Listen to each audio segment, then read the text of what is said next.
to show you how to use Attend Anywhere. I'm logging in as a clinician, so I'll show you how to log in and how to enter your waiting room. I have my email already saved, so I can just hit on, but normally you would type your email in and your password. On my homepage, I have a waiting room. This waiting room is open for patients. So, for example, a GP would send a link to their patient, and this would allow their patient to have a slot within the waiting room. You could send it as a text message, you could send it as an email, or you could read it out of the phone if they were having difficulties, or even you could send it out as a letter.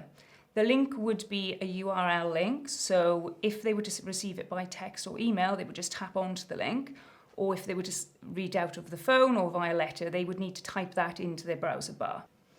So once the patient has signed themselves into the waiting room, they would then come up into your waiting room here. So you've got the waiting and how many minutes and however many are being seen. So a number then would pop up into the waiting. So if somebody's waiting, it would come up as 1 and so on. Some practices also have a meeting room. So this meeting room isn't for patients, it's just for other members of staff. You could have multidisciplinary team meetings, or somebody who's working from home, they could link into a group meeting that's happening within a practice. Say you would arrange a multidisciplinary team meeting, you would enter the meeting room and other people would do the same off their devices. If there was somebody who didn't have the meeting room link and you needed to invite somebody in from a different team, you could send them this copy link here and you would copy it and then you could send it over to them via email or via text.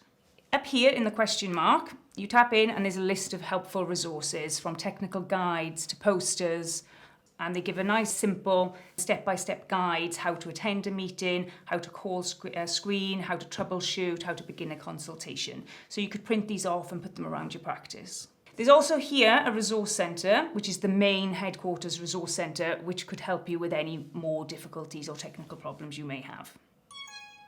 So as you can see, I now have a patient waiting in the waiting room.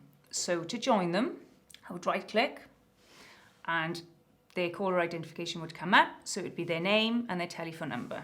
Right-click, join call, and I would connect their call. However, if I was running late, I could give them a quick notification and I could type something, I'm running 10 minutes late, I'll be with you soon. Here are some of the functions you can have whilst on the screen to the patient. You have here an invite button. This will allow you to invite somebody else to the call with the permission of the patient. This could be another member of a family or another health practitioner. We also have a chat button. If there was any hearing problems, we could type something to the patient. If you have any problems during the call, such as there's any buffering or any sound problems, there's a refresh button at the top of the right-hand corner. So if you press that and give it a second or two to reboot, the screen should come back to normal. At the end of the call, you hit the red button in the right-hand corner.